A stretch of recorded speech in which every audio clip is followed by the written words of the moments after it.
Pulivendula ZPTC ఎన్నికల్లో YCP విజయం సాధిస్తుందని ధీమా వ్యక్తం చేశారు మాజీ సీఎం జగన్ మేనమామ రవీంద్రనాథ్ రెడ్డి. తిరుమల శ్రీవారిని దర్శించుకున్న ఆయన కూటమి పాలనపై విమర్శలు గుప్పించారు. పులివెందుల జడ్పీటీసీలో 10,000 ఓట్లుంటే 4,000 ఓట్లను తారుమారు చేసే ప్రయత్నం చేశారని మండిపడ్డారు. స్వాతంత్ర్యం వచ్చినప్పటి నుంచి ఎన్నికల్లో ఇంత మోసం ఎప్పుడూ జరగలేదని ఫైర్ అయ్యారు.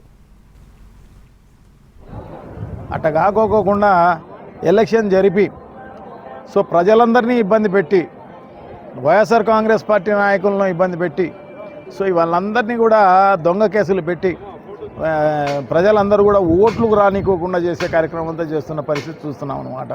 ఎందుకంటే పులివెందుల సంబంధించిన జెడ్పీటీసీ ఎలక్షన్స్లో 10,500 ఓట్లు మాత్రమే ఉన్నాయి.